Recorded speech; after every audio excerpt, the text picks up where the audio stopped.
Good morning, everyone. Thank you for joining our ExxonMobil Oil Spill Response Knowledge Transfer webinar. My name is Lin Zhao. I have been working with the team network, the ExxonMobil Oil Spill Response Research for a couple of years now.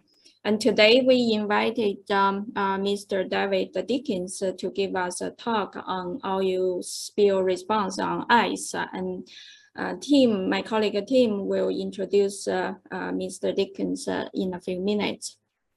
So our webinar is a monthly basis webinar, and normally we'll hold the webinar every first Tuesday of the month, but this this month, because the conflict with the AMAP conference, so we changed to today. And the webinar is normally start at 10 a.m. U.S. Houston time, and it will last an hour and a half.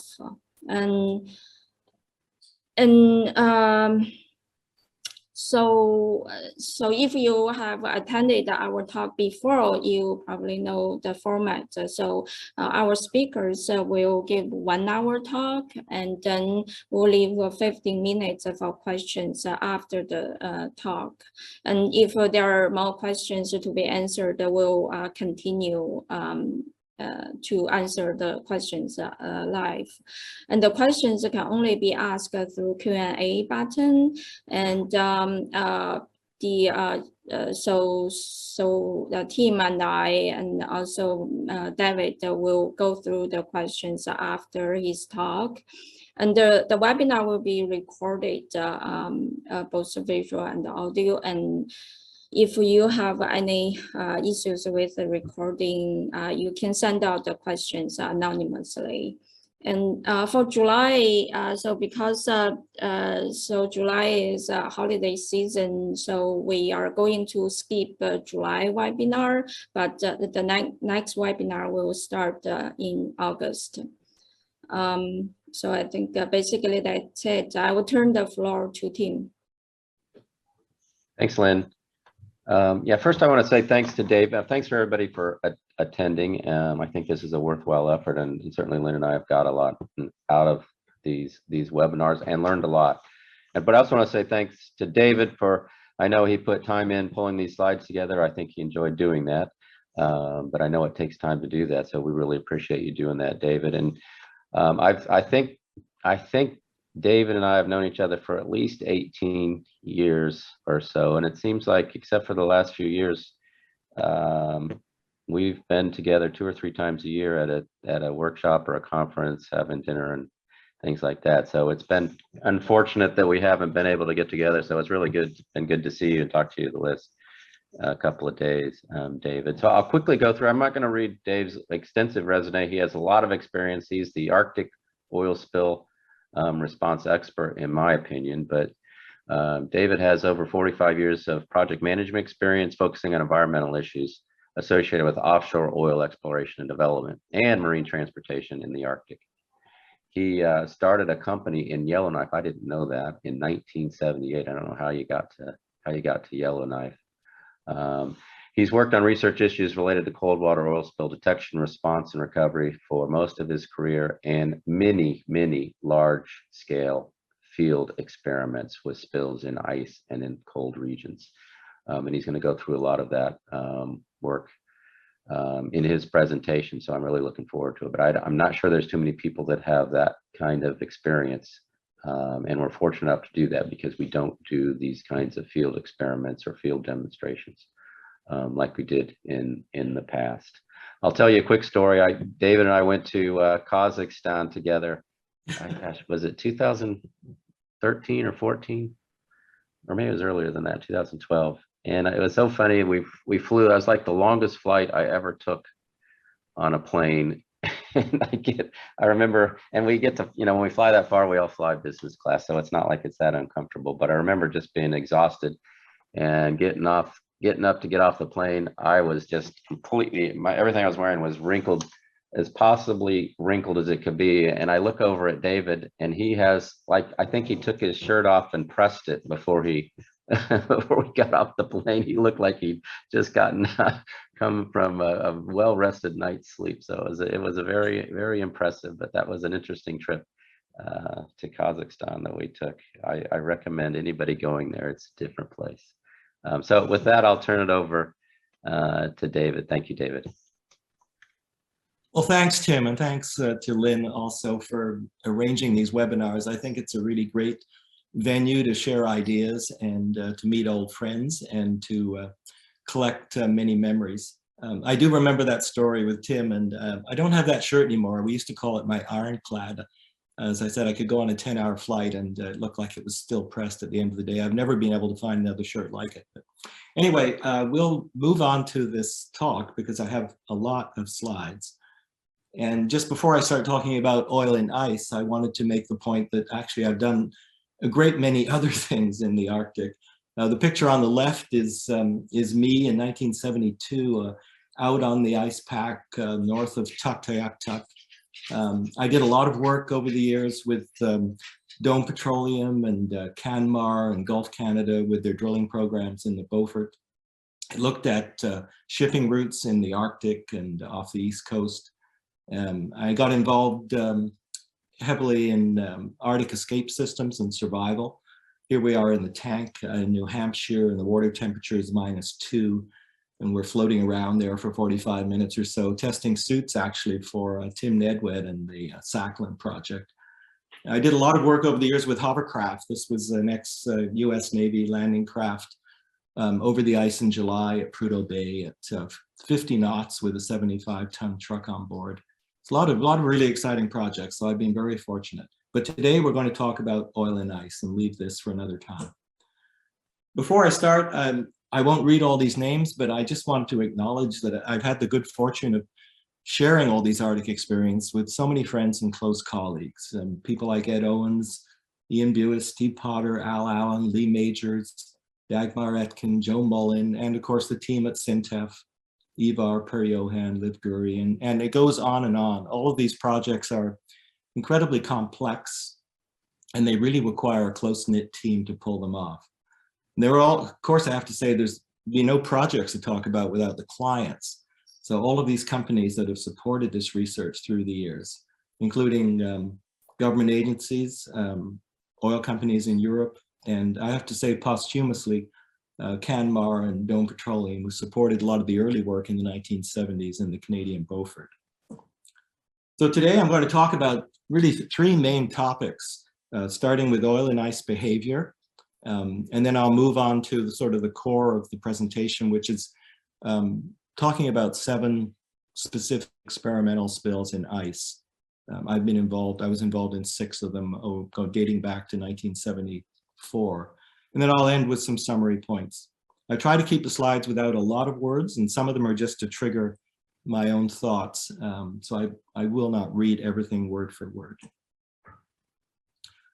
For those of you in the audience who haven't spent a lot of time out on the ice and may not be there with the extreme variety of forms that are available, you know, we can have what we call fast ice attached to shore, where the ice is solid and stable, the type of ice you get off the North Slope in Prudhoe Bay, where you can drive trucks on it for 3 or 4 months a year. You can have new ice at freeze up, where the ice is only, you know, less than a centimeter thick. You can have open pack ice at breakup. This is off in the Norwegian Barents Sea. You can have interaction of ice with shorelines that, of course, Ed Owens has spent much of his career dealing with these issues. And then you can have multi-year ice that's typically 4 or 5 meters thick and very deformed. In this talk, I'm going to be excluding river or lake ice. There just simply isn't time to cover all those aspects. So I'm focusing mainly on spills and scenarios that relate to an offshore incident with oil in sea ice or potentially, you know, brackish ice, St. Lawrence River, estuary, or even the Baltic. And again, that comes to that point, emphasizing that there's a lot of ice around the world that is not Arctic. This picture on the top left is the Sunkar drilling rig on the Kashagan field in the North Caspian. I worked quite a bit on that project, dealing with escape systems and looking at hovercraft to to transfer freight to the island. And then this is the ice-breaking tanker in the Baltic, offshore drilling platform in Sakhalin, and this happens to be a fishing boat actually on fire, led to a small oil spill off the east coast of Newfoundland. So there's ice all over, including the US eastern seaboard. This is a diagram that many of you may have seen before in various forms. It was originally the left-hand side of it relating to oil configurations in ice was created by Al Allen when he was with Absorb in the 1970s. And then it was adopted by the National Research Council in their 2014 report when we combined sort of Al's original sketches with ITOF's traditional view of diffusion, emulsification, spreading, evaporation in open water. So one of the artists in DC combined the two diagrams. And so you can see the process is changing as you get to the ice edge and move into open water. There is still some dissolution, but very little natural dispersion in ice, whereas, of course, natural dispersion in the open ocean with breaking waves is a key process in weathering. In ice, that process is slowed down dramatically. And again, you can have oil that's spilled under the ice, and then it becomes encapsulated, and then eventually migrates up to the surface in the spring. And I'll be showing you a lot of photographs illustrating those processes. So ice modifies oil behavior very significantly. Of course, it damps the waves. You can have a swell running through the ice, in some cases for tens of kilometers from the ice edge, but of course the amplitude of that swell gradually diminishes. There are interflow movements that take place, and we've seen the energy levels in those flow interactions can be enough to promote effective dispersion. But the damping waves generally, they reduce the natural dispersion that occurs in most spills in open water, and they dramatically slow the water uptake and emulsification. And of course, it limits spreading. If you have a very high concentration of ice, as we do here, we talk about ice concentration in tenths. So 9/10 is 90% coverage. In this case, the oil is almost completely contained and has no opportunity to spread. So it stays in a thick film, and of course, evaporation is slowed and all of the other weathering processes. So the net benefit we have with a spill in ice is that we have an increased window for response, especially with burning and dispersants. So Tim and I have talked about this, a number of times. Time is really the most precious commodity in an oil spill response, and ice buys you time in a big way. In many cases, it may allow you weeks or even months to plan a response in the spring. So that's an opportunity you never have with a spill in open water.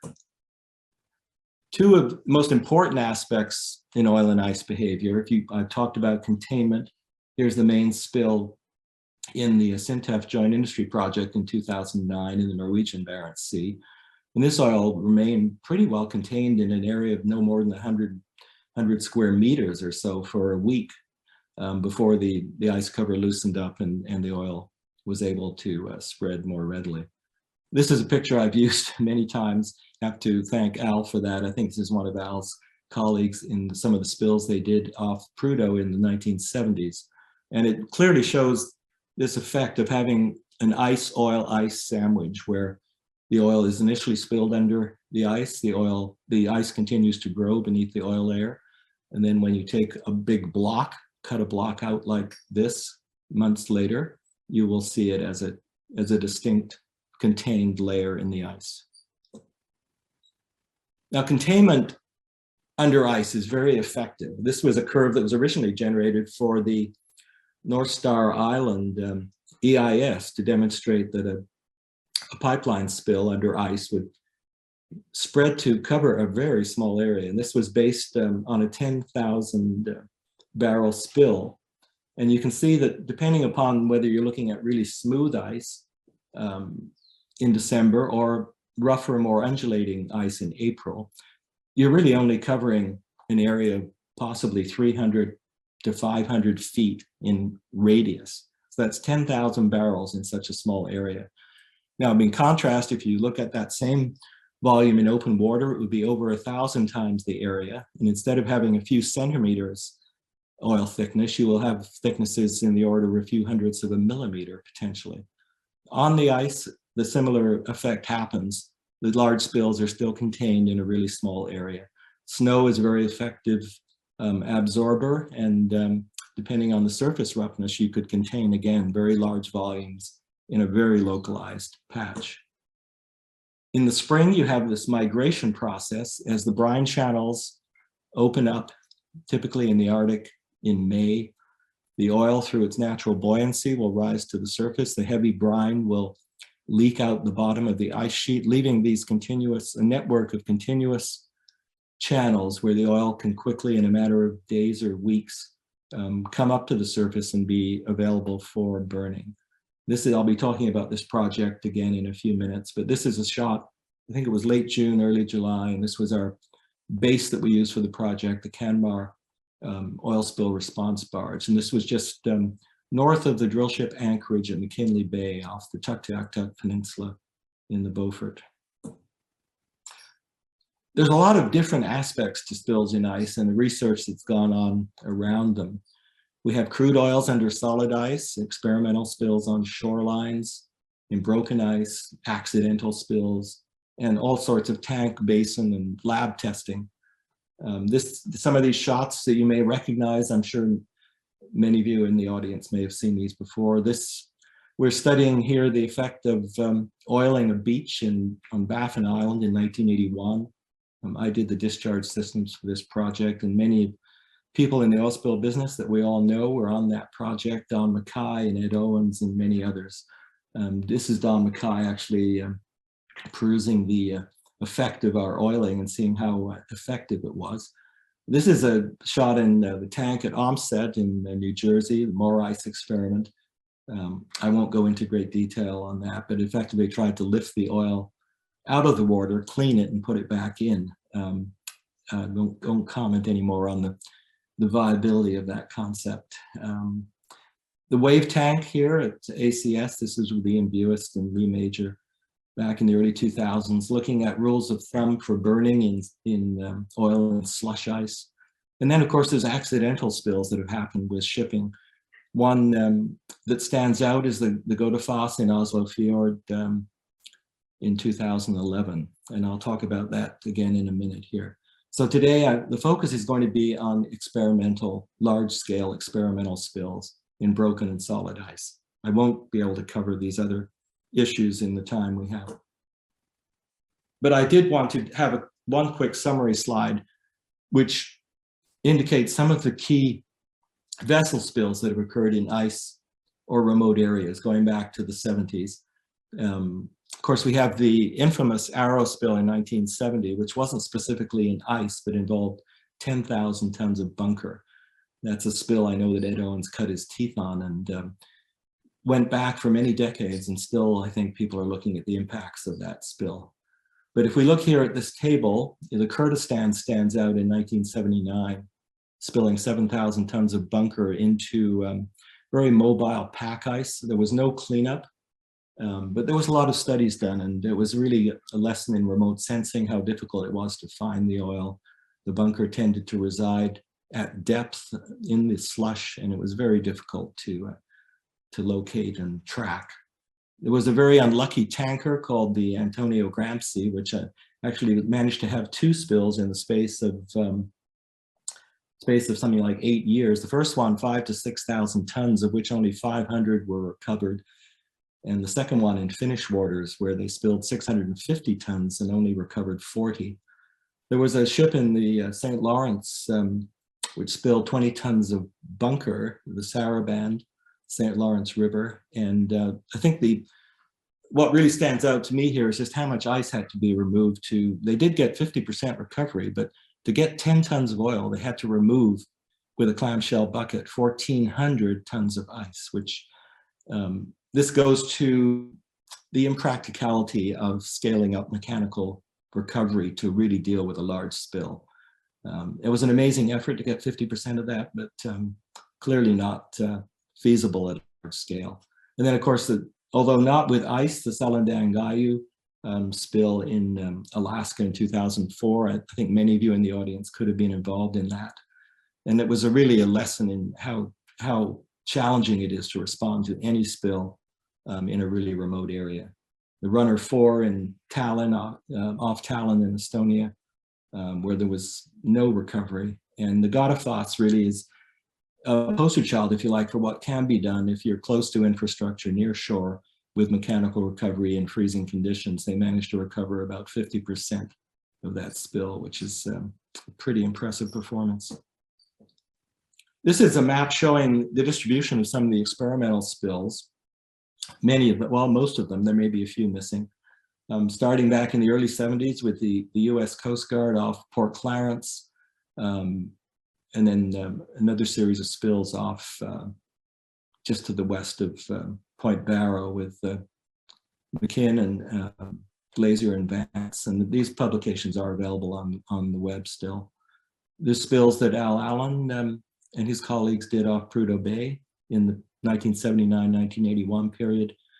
And then the mid 70s to late 70s, there were 3 or 4 spills that I was involved in together with S.L. Ross off the Tuck Peninsula and also a location called Cape Parry here.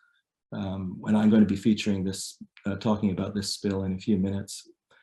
There was a small spill done in the late 70s, 1978, up in the high Arctic Islands, the only spill ever done under multi-year ice. And they went back and revisited that spill for several years, looking at the differences in oil migration in multi-year ice. And then, of course, although not with ice, I have to feature the Bios spill. And I don't have time today to go into it, but I think it's probably one of the most significant experimental oil spills in an Arctic environment, oiling 2 separate bays, one with dispersion and the other allowing the oil to come up on the beach naturally, and comparing the environmental impacts on the benthic community. So I think that could be a topic of another talk in its entirety. There was a whole series of spills done in Norway that I was lucky enough to be involved in the 2000s. There was one large spill in 1993 that I missed, and I'll talk about that in a minute. And then, of course, the 1986 spill in broken ice that we did with S.L. Ross back off Nova Scotia, which it was a very, it was an exciting project, I have to say. I'm not going to go into details on this table. We really won't have time, but I'm going to talk about 7 of these experiments here in the next 20 minutes or so. But you can see from the coloring that there's a mix of spills under solid ice and spills between flows. Some of the oil spills have been on ice. The work that Glazier and Vance did in 1970 was on ice as well as under ice in the North Chukchi Sea. And then there was work just in the Bering Strait near Port Clarence, spilling oil. Some of the very early work, spilling oil on snow and looking at spreading characteristics. So that was quite a pioneering experiment. I'm not including a number of spills here that have occurred in the Japanese spills in the Sea of Okhotsk that I'm aware of, some Russian experimental spills that I'm not that familiar with but have been published. And there's a multitude of tank and basin tests involving spills in ice that I won't be talking about today. Shoreline spills, I mentioned Bios, and of course a number of significant spills on Spitsbergen also that I know Ed and others were involved in. So this is the first project in the sense that I sort of cut my teeth on, if you like, in terms of Arctic oil spills. It was a very fortunate circumstance. Dome Petroleum was applying for drilling approval in the Canadian Beaufort, and Environment Canada conducted a whole series of projects before that drilling approval was granted. So this was a very advanced project, and in looking back on it, it was very ambitious. We spilled 340 barrels in 7 separate spills, and as well there were 2 spills offshore, which I'll talk about in a second. But the 7 main spills were contained in this fairly enclosed bay called Balena Bay. That's why I call the project Balena Bay. But there's 7 circles, large circles, hundreds of meters across, that were cut into the ice in December with chainsaws. Myself and one other fellow basically spent days cutting these slots to insert giant skirts to contain the oil. And I'm sure my back has probably never recovered from this project, but thinking about it now, it seems physically just a brutal piece of work. But the project was a great success. We lived basically in a camp the whole winter on the Arctic coast. I was there up to 12 weeks at a time, typically 6 weeks. We did different shifts. So we had these 7 spills with hundreds of thermistors that were buried in the ice. So we tracked the temperature profiles in all the slicks to look at what the impact of the oil was on the thermodynamics of the ice sheet, the effect of the oil on the ice growth, and how it would affect breakup. And it was a very successful cleanup operation with a series of 4 burns. We had individual burn efficiencies about 80%. We burned it over about 10 days in June. And then there was some mechanical cleanup before the ice went out. So overall, I would say we easily cleaned up 80 or 90% of the oil spilled. So this shows the smoke plume from the largest burn, 126 barrels on June the 7th. And I still remember running between the fires with large paper towels and toilet paper soaked in gasoline, lighting it and tossing it into the oil pools. The fire was so intense you had to stand on the shore here, else if you got any closer than a few hundred meters to the burn, it was the heat was just intense. These are 2 cores showing the migration of oil once it's spilled in sea ice. And this on the left here, this is a spill that occurred in December, and the core was taken in March. So just in 2 months, well, 3 months, this much new ice had grown beneath the oil, and there's very limited migration, maybe 10, 20 centimeters up above where the oil was initially discharged. In contrast, here we have a spill that was spilled in February, and this core is in May. So just oil is already now migrating to the surface. And some of the original oil layer is just sort of a slushy mix. This is the ice that grew beneath that spill.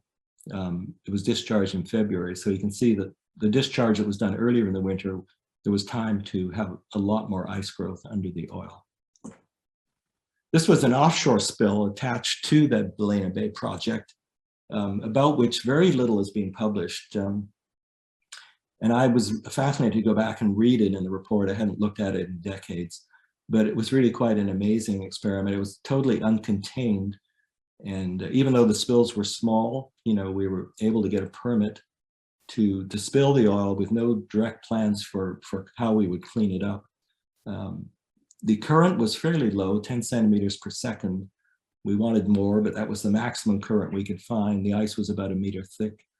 And interesting, the divers went under and shot a lot of still pictures showing the oil in rivulets, creating quite a complex pattern, and even slight perturbations in the ice thickness of even a few centimeters, the oil would go racing off. Eventually, in this case, there was a trough, if you like, in the ice that collected most of the oil naturally. So we ended up with oil thicknesses in 5, 10 centimeter thicknesses. This is where the oil was originally spilled. You can see all these rivulets of oil under the ice. In the end, it did migrate to the surface, and we burned it in early June pretty successfully. If there's a common theme here, you'll see in my slides, it's burning. I think we joke about Ian Buis being a pyromaniac, followed up, of course, by Al Allen. But much of my experience with oil spills in ice has involved burning of some kind. This was the next project, the big project that I got involved in. 1979, 1980, through the winter, we did 3 spills with Prudhoe Bay crude, and we totaled about 116 barrels. And it was probably, I think it was the only simulated blowout that anybody's tried to do under ice. We had compressed air instead of gas. And we tried to create a GOR that was representative, gas to oil ratio representative of what you would see in a subsea blowout. It was fairly shallow. I've forgotten the water depth now. I think it was maybe 10 or 20 meters. But the size distribution of the oil drops when you introduce gas was dramatically different than what we've seen in any of their other experimental spill. The oil was spread over a large distance in very fine droplets. As a result of that, the migration that we had seen in previous experiments where the oil conveniently comes to the surface very quickly and is amenable to burning while you still have a lot of solid ice to work on. This did not happen to the same degree in this project. In many cases, we had to wait for the ice to melt itself down to expose the oil, because these fine droplets of oil did not migrate very effectively through the brine channels. So we did a whole series of very small burns, 95 burns altogether. Wherever we had the opportunity, this shows oil being herded by the wind against some raised snow patches. We would have all these multiple small burns. So we estimated that of the weathered oil that was available on the surface, we probably burned about 50%. These are some pictures showing the visual conditions at the site. This, I think, this was late June when migration was probably half of the oil might have been up. And you can see the appearance of this weathered Prudhoe Bay crude on the ice after being exposed for a week or so on the ice. This is early July, where the ice is becoming clearly more deteriorated. We actually worked out on the ice until within about 3 days of it breaking up. And I still remember, you can see people here for scale on the ice. I remember being out there one day, bent over, taking some samples, and I heard a glug glug behind me as I watched this beautiful twin track skidoo disappear about 5 feet from me with the windshield going below the ice.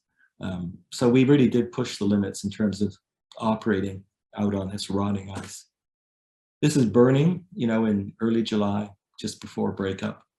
And this is our response barge that was our sort of base headquarters, if you like.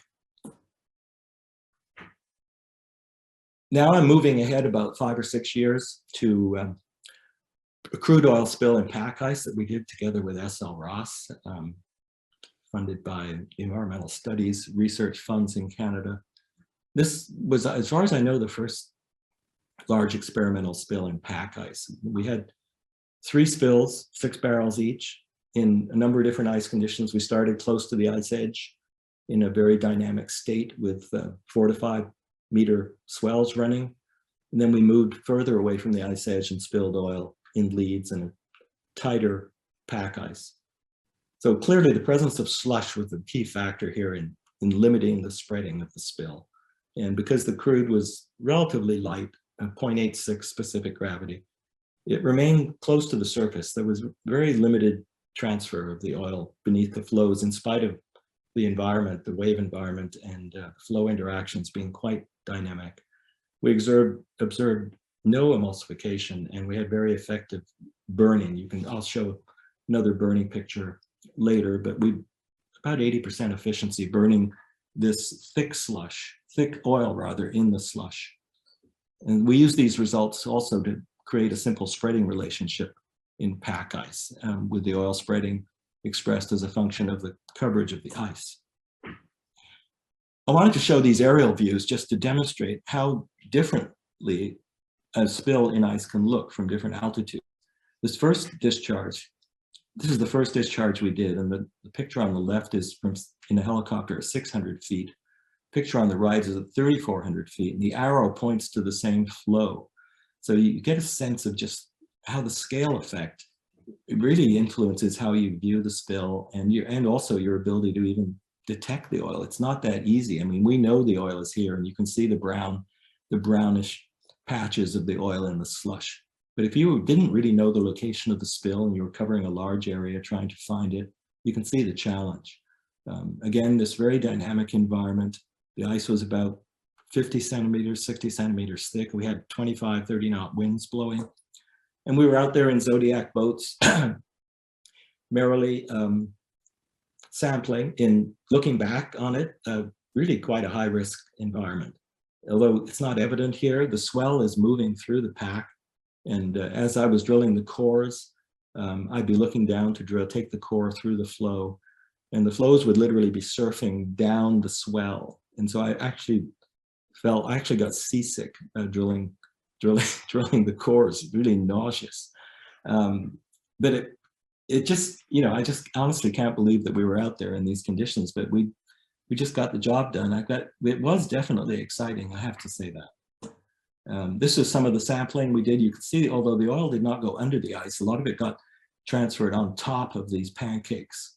So you can see when we cored, there's very small droplets of oil in the bottom of the ice core, demonstrating there was very little transfer below the ice, which was important to know. And it created this oil mulch, a mix of oil and slush and snow, on top of the pancakes. This was an overall view looking back to the mothership. It was an ice strengthened fishing trawler called the Brandel. I must say it was challenging coming off the Zodiac boats onto the ship with the Zodiac going up and down about 10 feet on the swells. And you certainly had to time your jump to catch the ladder at the right moment. So that was interesting. But you can see how effective the slush is in limiting spreading and how effective the burning was in leads with this thick oil. Some of the spreading curves that Ian Buis created from the data on that experiment, showing just how strong the impact is in terms of ice concentration. Here we're in 9.5 tenths ice, that's 95% coverage. You can see there's essentially no spreading. And you have a situation like this where the oil will just sit there for hours and move nowhere in the slush. And then as the ice loosens up and opens up, you get into, say, 6 tenths ice, which is sort of a transition between having some ice containment and the oil behaving as if it was an open water, which is the orange curve. So this is sort of a borderline case where your containment is rapidly diminishing and the oil is now starting to behave as if it's an open water spill. This was the one big experiment that I was sorry to have missed. The Norwegians did a experiment in the marginal ice zone to the west of Svalbard in 1993. It was the largest single experimental spill in ice that I'm aware of, 163 barrels. And they were about 45 kilometers inside the ice edge, quite high ice concentrations. They followed it for a week. And interestingly, this oil was a Norwegian crude, but very similar in API gravity to what we used in the Cape Breton spill. And again, they found essentially no under ice transport. Unlike our experiment, they had very low wave energy, so it was almost a static case. It was interesting in the way that they followed it, and from my point of view, from my mind, the most interesting observation was just how sensitive the oil spreading and ice and oil thickness was to the ice concentration. So in the first 45 minutes after they spilled it, the oil thinned from 10 centimeters to about 1 centimeter. And then it remained stable for 4 days. And then as the ice eased up just a little bit from 80% to 70%, the oil quickly thinned to 1 millimeter in 24 hours. So I think there's a real lesson there in terms of behavior that we hadn't quantified before. They did try a bit of cleanup with a mechanical rope mop, but it wasn't particularly successful. The vessel opened up the ice cover as it tried to get the rope mop to the oil, and of course the oil spread quickly, and there was very little opportunity to encounter the oil at that point. They could have burned it, but for some reason, I don't know why, no burning was carried out. This is an experimental spill that was conducted under ice at Svalbard in 2006. Minerals Management Service was one of the funders, and we had a number of other funding agencies. The reference for this is Brandvik, and we were up there with Boise State University looking at testing ground penetrating radar to detect oil under ice. So at the same time, the SINTEF group used the opportunity to look at oil migration through the ice, timing when the oil appeared through the ice, and then having quite a successful burn at the end of the project. So that the spill in this case was inside a skirt. This is probably the start of what you call the big oil ice research JIPs, called the SINTEF Oil and Ice JIP. Ran over 4 to 5 years, starting in 2006. We were research partners with SINTEF, together with SL Ross. And all of these publications, there's about 30 reports. They're all still available on the SINTEF JIP website. There's the Research Council of Norway and 6 oil companies.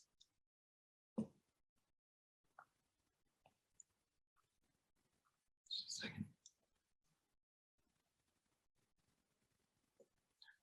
Tim, I know, and other people have showed these slides quite a few times. This was probably the first opportunity to really test herders.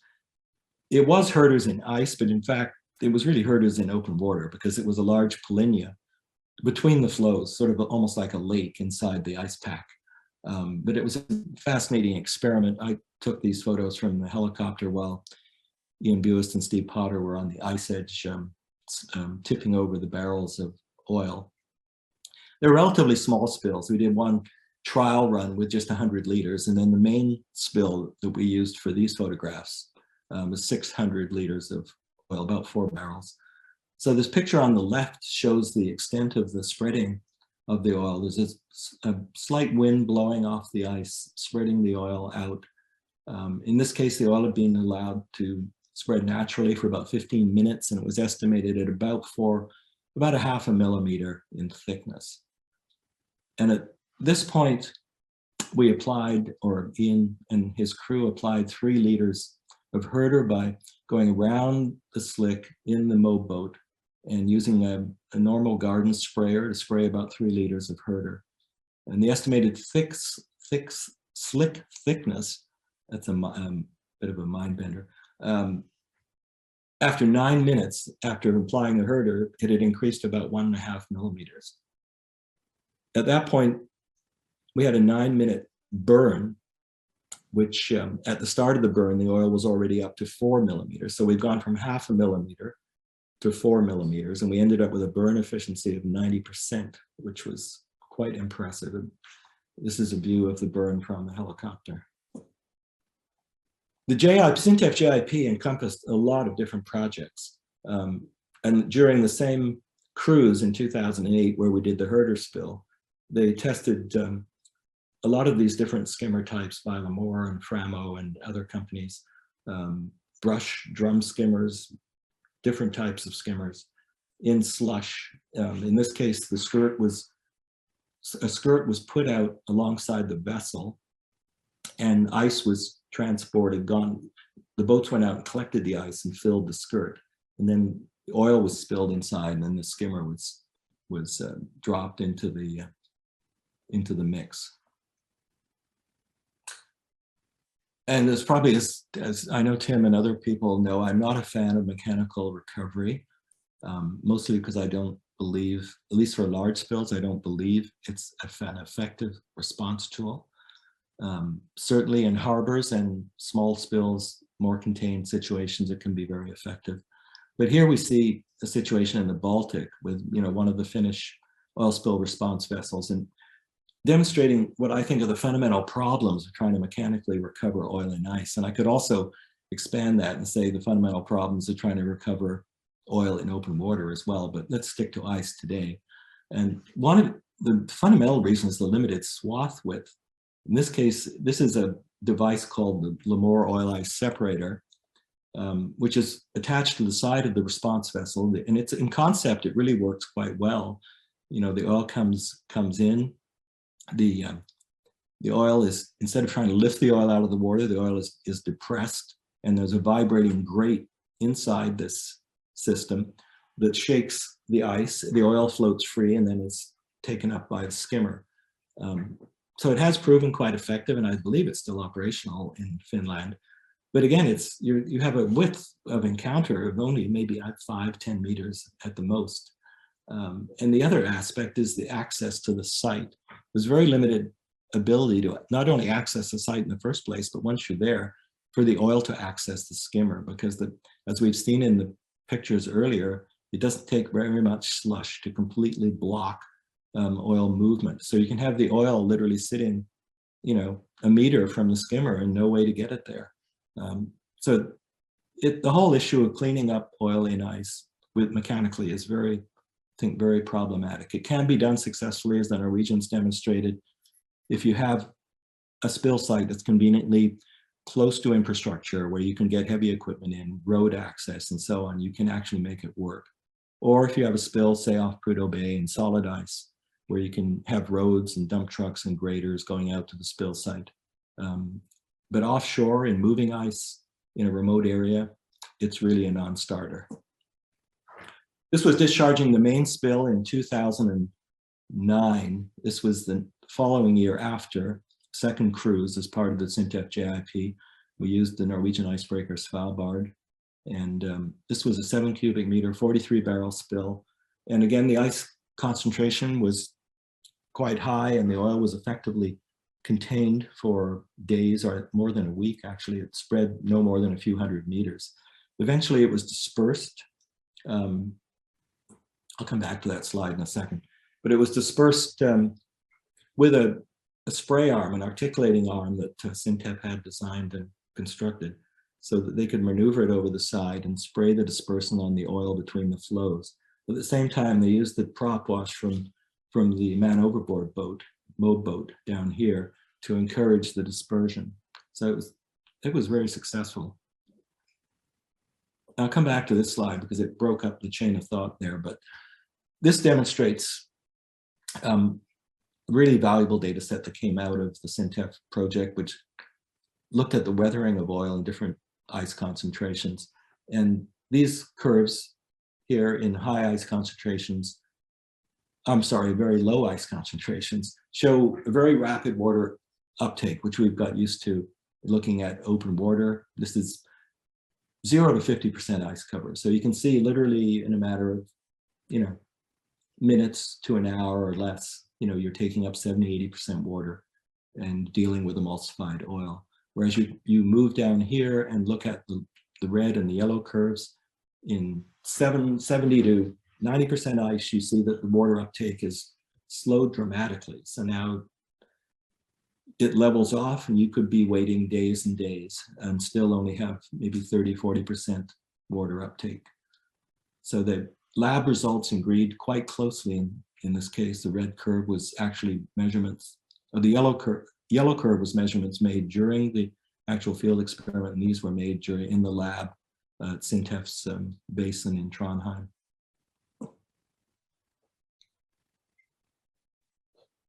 As I say, this JIP encompassed quite a few different projects, and another one, which was, I think, a first, well, in many ways, using a fire boom to actually collect broken ice, and then oil was discharged upstream of the fire boom, allowed to drift down into the broken ice, and then it was all ignited.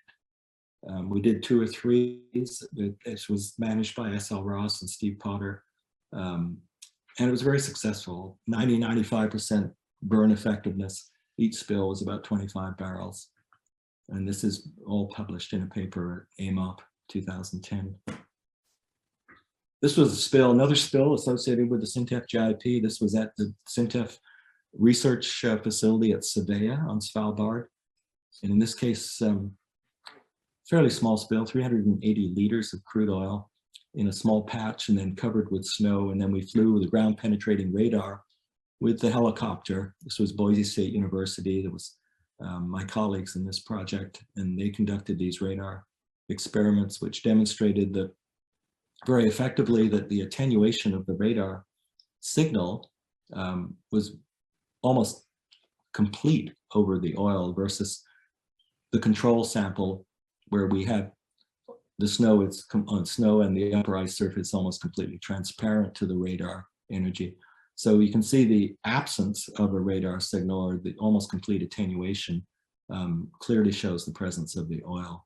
This was flown at quite low altitude, about 5 to 20 meters above the ice. And of course, part of the project, which appeals to me as a dog lover and many of us, is using dogs to actually detect oil on ice. This was some of the pioneering work that was done by the Trondheim Dog Training Center, Turid Buvik and Per Johan Brandvik.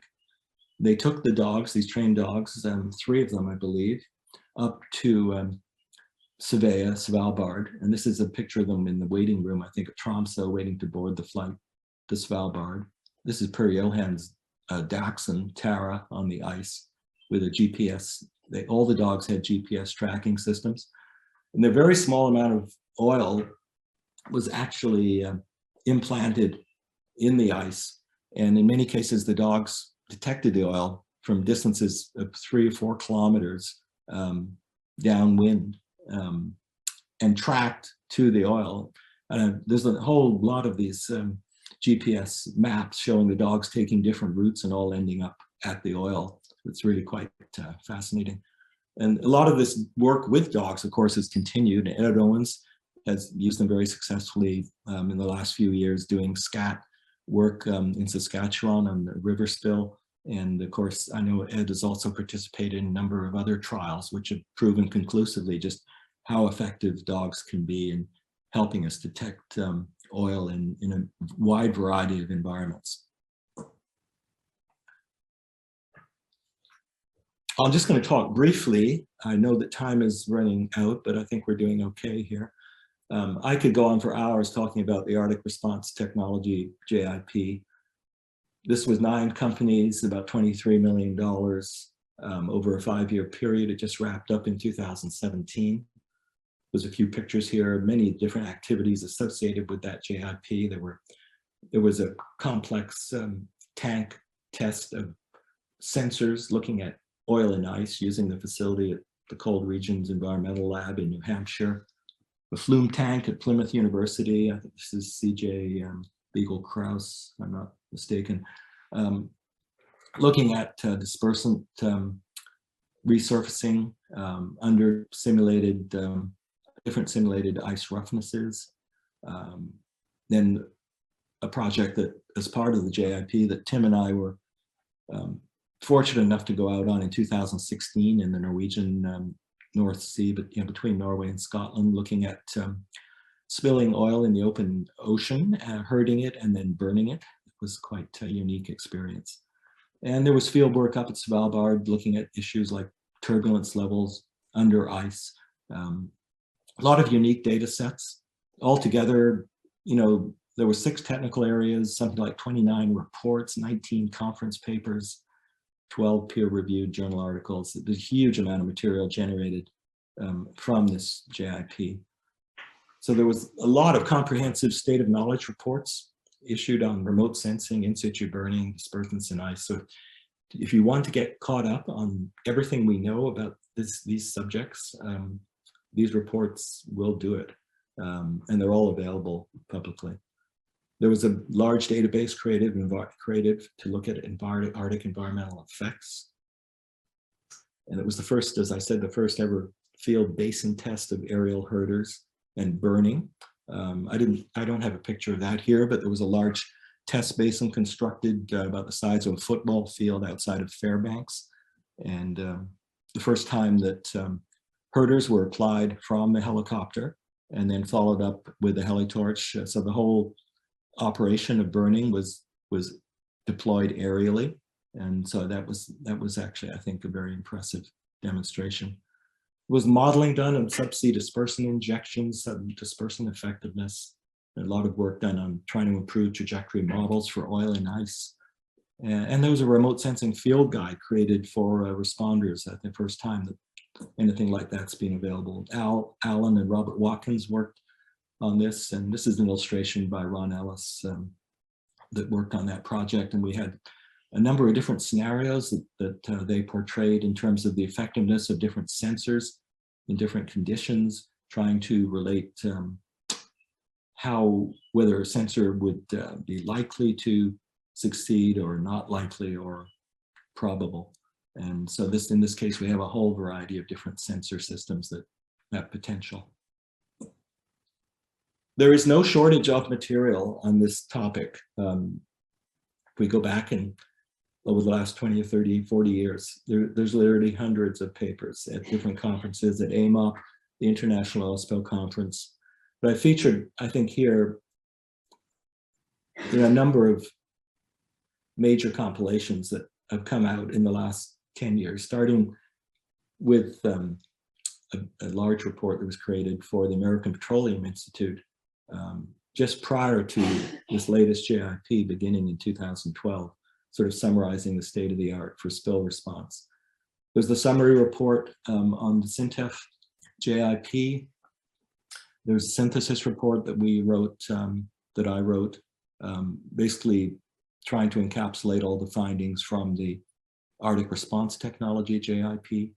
And then there was a major report that was created in 2014 by the National National Research Council looking at oil spills in the US Arctic. And I was on that committee, and multiple authors, Tom Coolbaugh from ExxonMobil, many other really knowledgeable people participated. And this is a document I think probably that well, I know Ed is proud too, but something I'm very proud of being part of. We created this back in 2015 for the Arctic Council, trying to pull together all of the knowledge that we had on not only oil spills in offshore ice, but oil spills in snow and on shorelines. A lot of great illustrations, really extensive bibliography. And this is available for download on the web. The International Maritime Organization reissued this report under their own cover about 2 years later with very minimal changes. And then another project that I worked on with Ed Owens, a field guide, an update to the original 1998 Arctic field guide for oil spill response. So there's a ton of material. You could be definitely reading for months if you want to get caught up. There's no shortage of knowledge. I think we're getting close. I'm at about 55 minutes, so I've got time to do these last 2 slides. And this, I'm afraid I'm going to read these because I think the points are important, so bear with me. Most of what we know about how oil behaves in ice comes from these very small number of historic experimental spills. Now, these spills are increasingly more difficult to execute, especially in North America. When I say more difficult, I could say almost impossible in terms of getting permits to do the type of spills we did in the 1970s. What we learned from those spills is that natural containment, reduced wave action, and slower weathering in the presence of significant ice cover greatly extends the window of opportunity and effectiveness for burning and dispersants. At the same time, it dramatically shrinks the contaminated area and the immediate opportunity for immediate impacts on marine life. Oil that's trapped under ice remains in a fresh state, permitting effective burning in the spring. This deferred response is something that you just are not able to do in open water. You have to react instantly. You cannot sit back and think about it. Oil encapsulated in drifting pack ice is very difficult to detect and access during the winter. Not impossible, but difficult. Response with in situ burning, though, in the late spring is possible when the oil migrates naturally through the ice. This is the last slide. So the response limitations for spills in ice need to be clearly understood. Mechanical recovery, even with the most optimum systems and specialized skimmers, is not a suitable primary response for large spills in ice. There are exceptions, small spills, example under stable fast ice in ship channels or harbors. As I indicated earlier, mechanical systems in ice suffer from the basic lack of access to the oil, resulting in very low recovery effectiveness, as well as being limited by no viable options for disposal. In many cases, there are no approved disposal sites. In situ burning, in my view, is the most effective proven strategy to rapidly remove large volumes from the ice and water surface with minimal resources. In other words, most suitable for a remote area where you don't have resources. Film thickness is the key to this, and herders can play an important role in some situations, as we've seen. Dispersants, I believe, are effective in cold water with ice and should be considered as a primary Arctic countermeasure in many scenarios. Unfortunately, there's a great deal of misinformation about dispersants and their impacts, and we need a lot more work to actually gain the necessary pre-approvals. So in wrap up, we have sufficient knowledge about how oil behaves in cold water and ice to predict the windows of opportunity and the likely effectiveness for different response options. And I'll end with this time issue again, because I think it's key. The natural containment of ice buys precious time for responders to choose the best option and assemble resources. And with that, that's the end of the talk. And I'd like to show this picture as one of the rituals that we often do at the end of these Arctic projects. You do not want to bring your clothes home with you. And so we have a ritual of burning our outer gear at the end. This is at the end of BIOS in 1981. And you can see I'm actually looking quite happy there. Not only was the project an enormous success, but it was time to go home. So that's it. I'd love to answer questions, and that's the end of the talk. Great, David. Thank you. Thank you very much. That was fantastic. And there's just so much experiences and information you've gathered over time that it's fantastic. So I really appreciate you sharing that with you. We have several questions are coming up, so you might want to pull those up if you can, David, and I'll go through them. I just want to add that the story about that trip to Kazakhstan and that unwrinkled shirt after 10 hours on the plane, it really exemplifies your personality, in my opinion, because I think you're one of the most composed and cool-headed person that I know. And I have several stories or examples of that, but I can just imagine you sitting on that little ice floe, surfing down the front of a wave with your unwrinkled shirt on underneath your parka.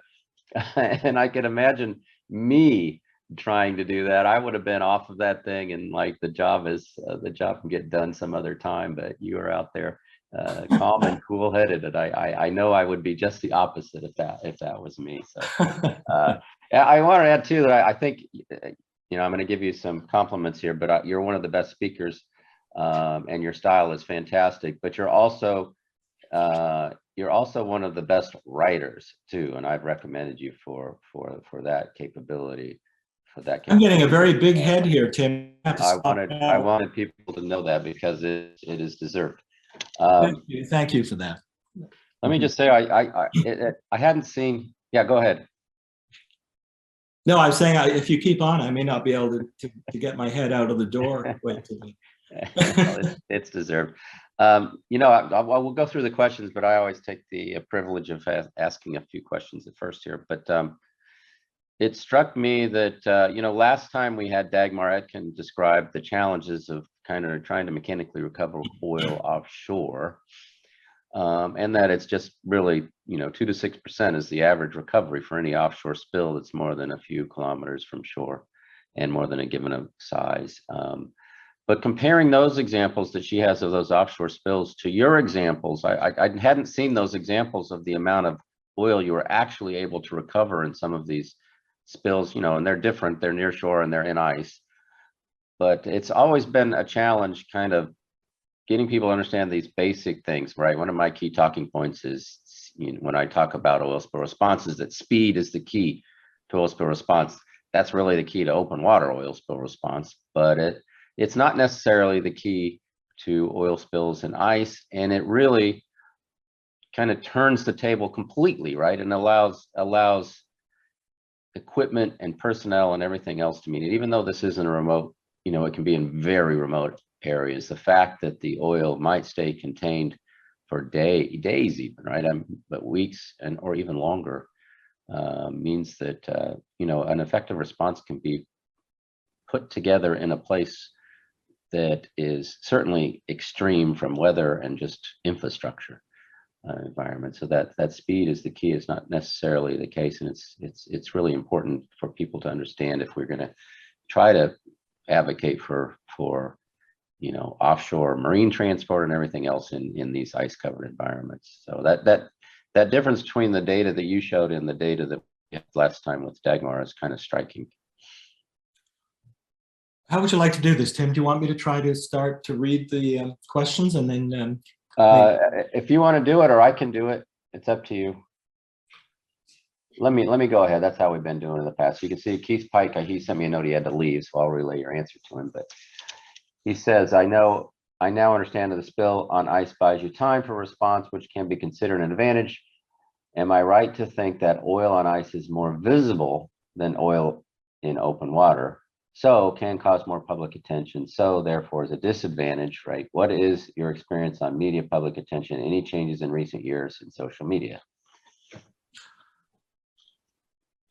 Well, Keith is right that ice does buy you time. In terms of visibility, I think it depends on the time of year. I mean, if you have pure white ice in the winter with no breaks and you go and spill black oil on it, then yes, it is going to be clearly more visible. But if you have a situation, some of the pictures I showed with the ice close to breakup in June or July, you have a hard time actually telling the difference between, in many cases, from a distance, the melt pools on the ice look black. The oil on the melt pool looks a little blacker. But so there's not a huge visual difference. So it really depends on the spill scenario and the time of year. My experience, of course, with media and public attention is, like most people in the oil spill business, not being entirely positive. And even back in the 70s, we had one project where we were going to go and spill oil in the Canadian Beaufort offshore. And literally within, we had everything assembled, all the logistics, putting the camp out. We'd been planning it for a year, and the permit didn't come through 48 hours before we were due to take off. So we had to turn the project overnight into an oceanographic experiment. And we went and camped out on the drifting ice for a couple of months making oceanographic measurements, but the oil spill never happened. The media got hold of it and blew it up, and that was it. And that was 50 years, 35, 40 years ago. So there's no doubt now with social media, as Keith alludes to, that the situation with reaction being quickly exaggerated and then spun out to a very larger audience. That's something that we did not have to deal with most of these old historical projects. I would say he's right. The situation now would be worse. Mm-hmm. Yeah, but it would be, I mean, a remote Arctic location, even if the oil is in a form or it becomes visible, it's probably tough for the media to get out there to take video and photographs of it in a lot of cases, Right. unlike other areas. All right, next question. After a burn, would it work to reapply a herder and burn again? What are the characteristics of the oil that didn't burn? Well, at the end of the burn, you're left with a very viscous, often a very viscous floating residue, tarry residue, where in some case you may be able to ignite the residue. Your ability to actually maintain combustion of that weathered oil is really pretty minimal. So I think the idea of reapplying and burning is not going to be terribly effective. Tim, you may have another idea on that. No, I mean, it depends, right? I mean, how effective the burn was, because you're going to burn down to unburnable residue, and probably the most heat to continue burning was from the flames of the initial burn. So trying to reherd and reburn, I think SL Ross and Ambuis has done it before, but I think the second burn is probably, maybe worth the effort, but it's minimal amount of additional oil burning. I agree. All right, next question. Great talk, very interesting. You pointed to the slowed weathering, evaporation, biodegradation of oil and ice compared with warmer conditions. It seemed like this would increase and prolong opportunities for environmental exposures.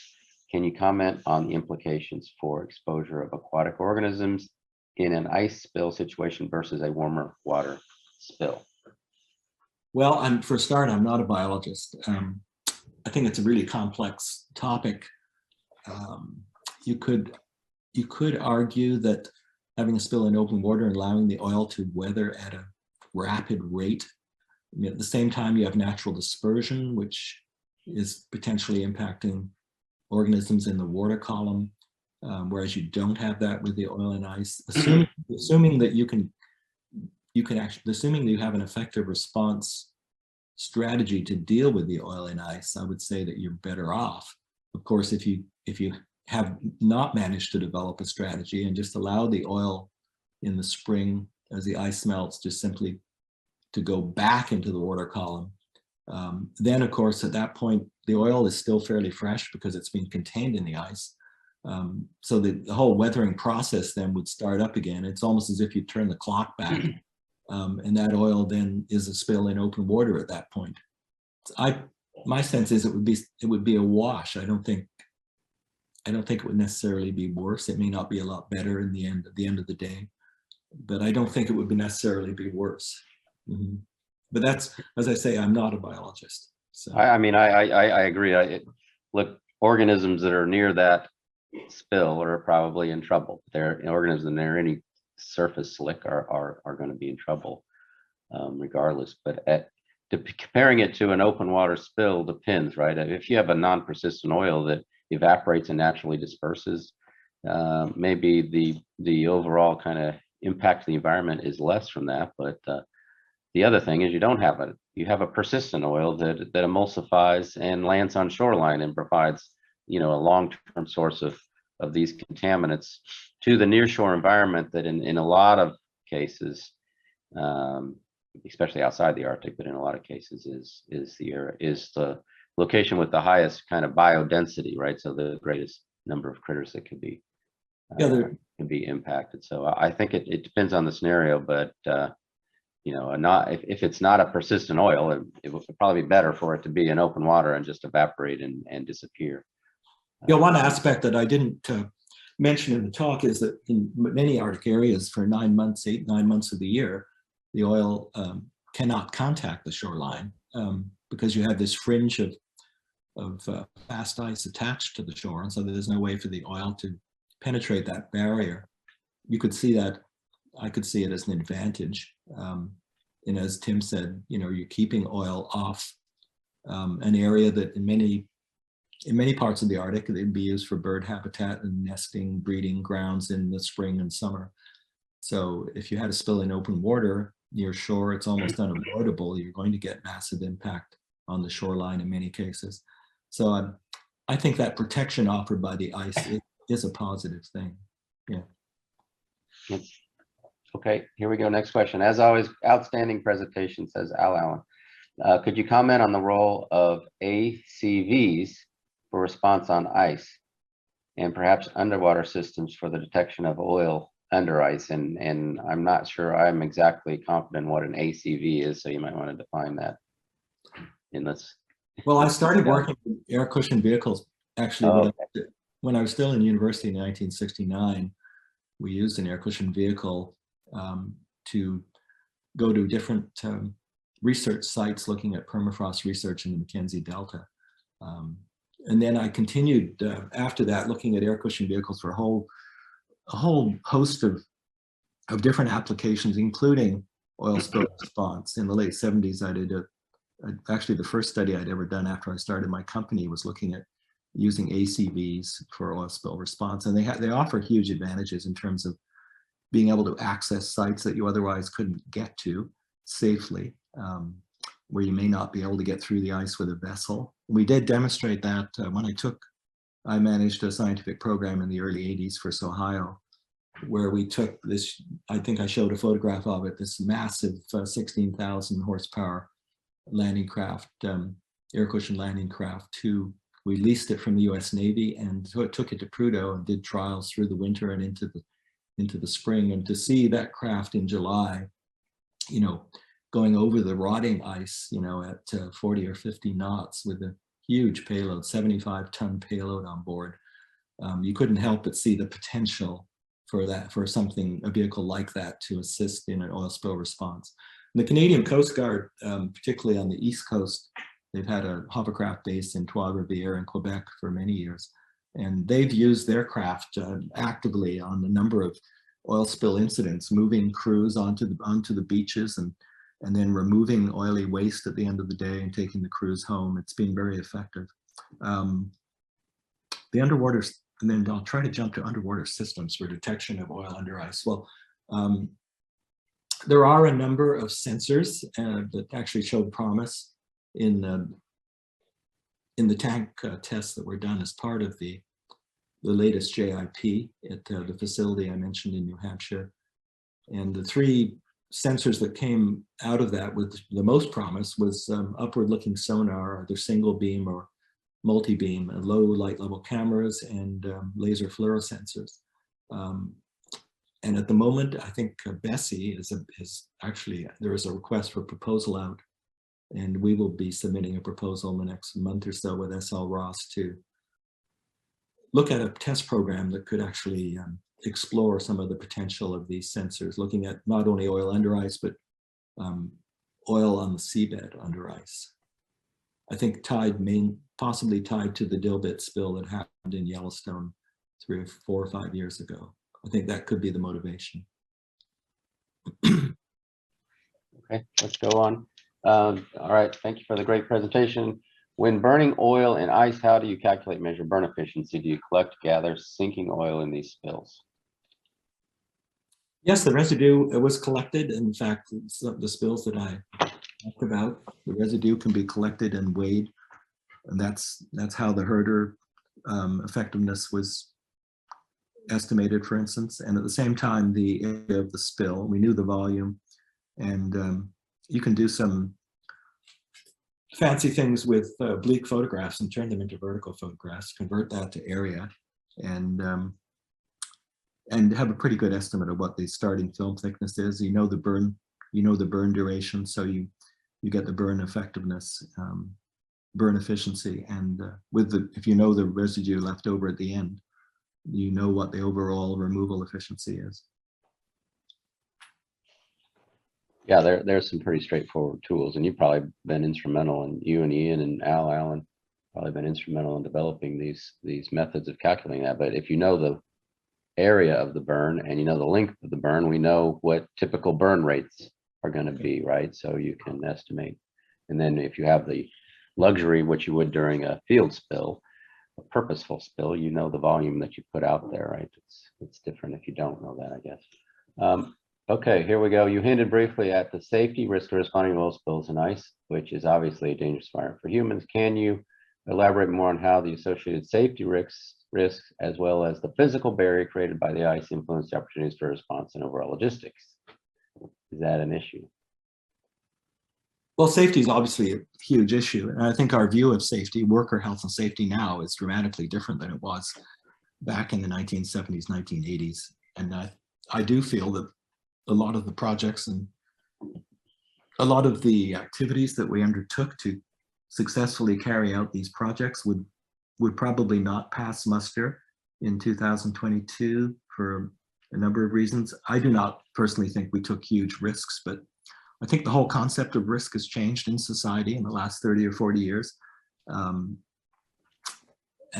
think that becomes almost a cultural question, but I think there are procedures that you can undertake to make working on the ice safe.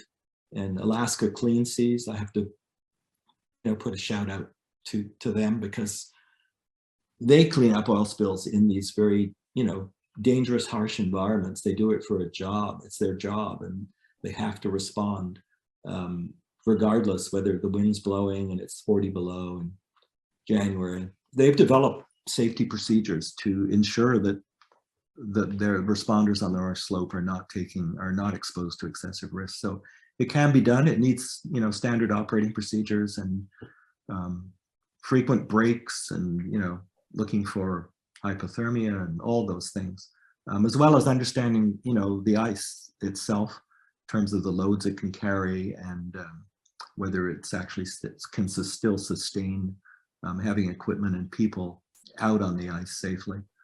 I think it can all be done, and it can be done safely. Okay. Next question, a couple more. Here we go. Thanks for that great summary of oil and ice research. In your opinion, what should be the focus of future research?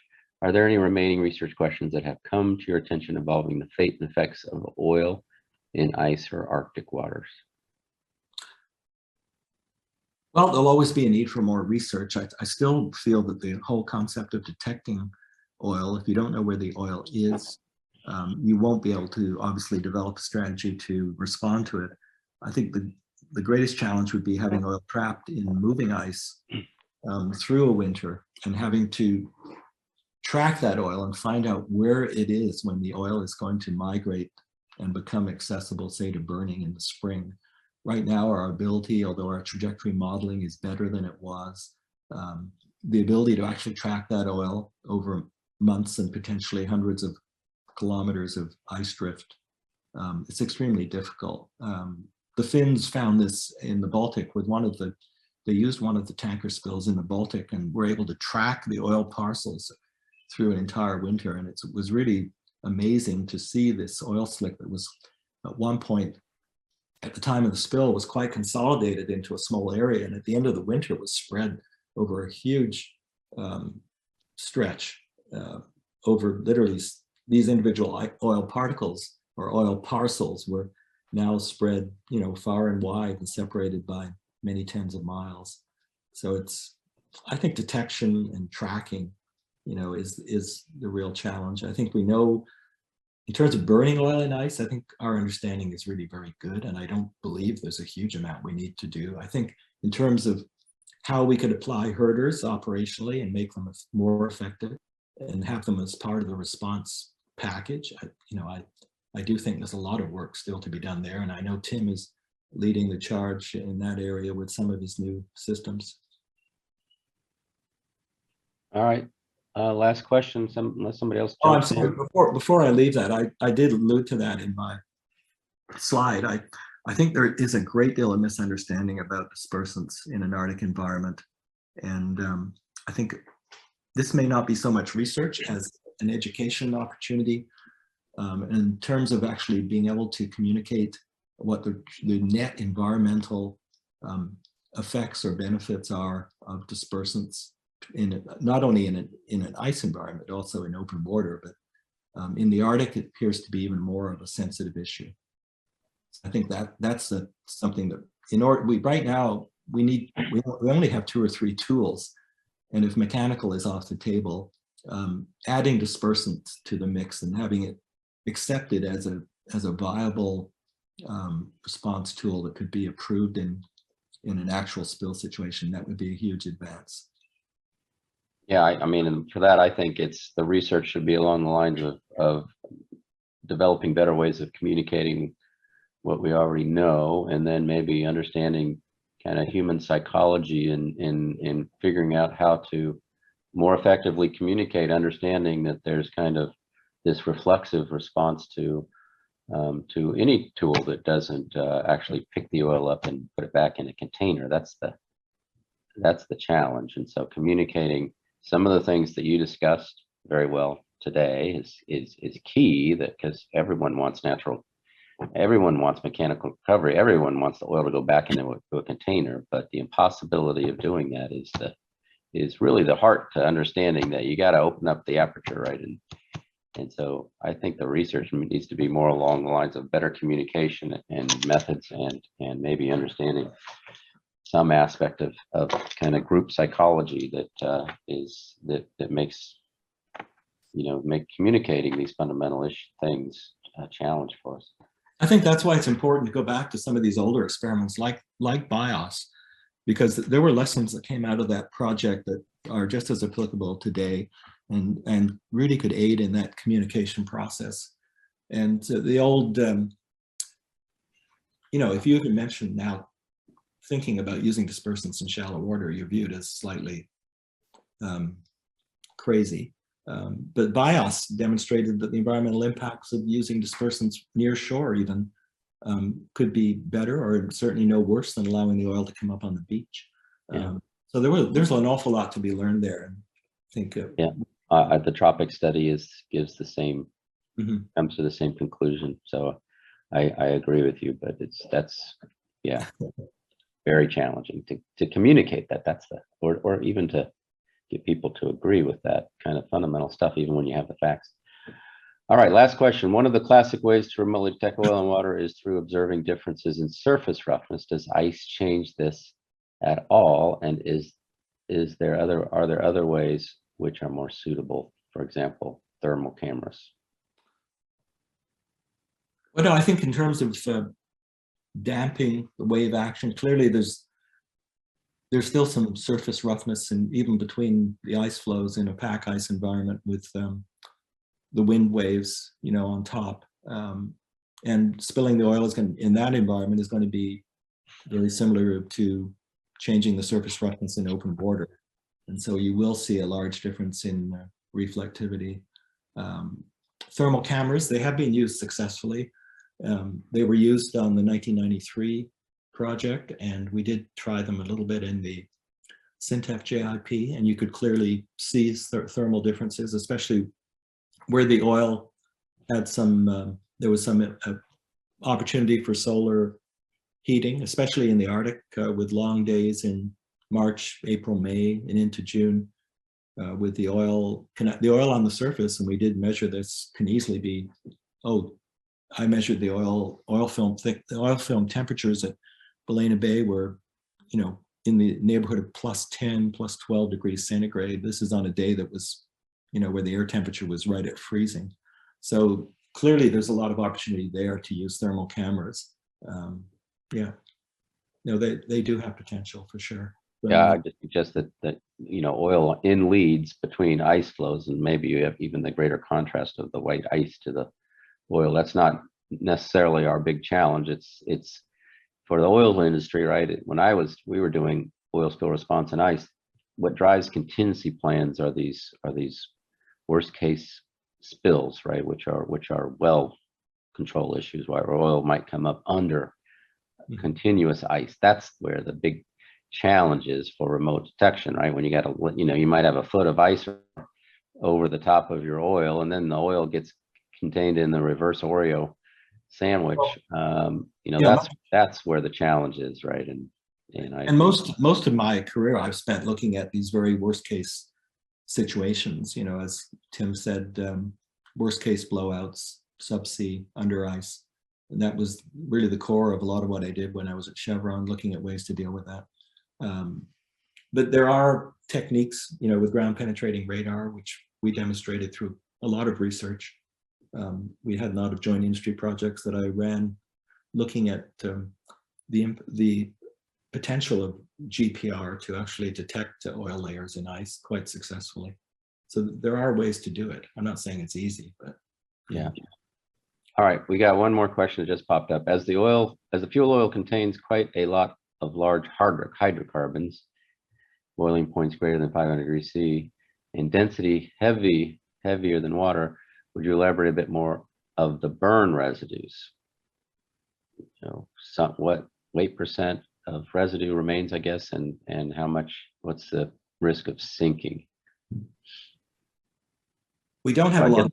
Yeah. We don't have a lot of experience with burning heavy fuel oil, and certainly not in these experimental spills. There's a lot of data with lab and basin testing, I think, with different oil types. I think if you have heavy fuel oil in a ice environment with slush and mixed flows, that's a very difficult situation, because with a specific gravity close to seawater and even a little bit of turbulence, much of that oil is going to be distributed at depth within the slush layer. And that's what happened with the Kurdistan spill with bunker back in the 70s. And much of the oil could reside, 10, 20, 30 centimeters below the surface, embedded in this slush and constantly churned up. Obviously, in a situation like that, you're not going to be burning it. There won't be a sufficient quantity of oil on the surface to sustain combustion and initiate ignition. So then you're looking at this issue with the heavier oil. You're looking at oil on the seabed, which is a whole other can of worms that we don't really want to go into today. I don't think. The experimental work that you did was all funded by the oil industry, I believe, or groups associated with the oil industry that were concerned about, these kind of large spills that might happen. Well, a lot of it in the beginning was funded by the Canadian government. The first big spill in the mid-70s was funded by what is now Environment Canada. Yeah. But the reason for those funds was because oil industry was looking at potentially exploring and producing in the Arctic, right? And so that means they're crude oil. They're interested in these kind of crude oil spills, and so which are by far have the higher, maybe not the highest risk anymore, but certainly the potential for the highest consequences because so much oil can come out of a well. And a fuel oil spill is certainly going to be restricted in the amount of the spill, and then that does limit the potential for kind of widespread impacts.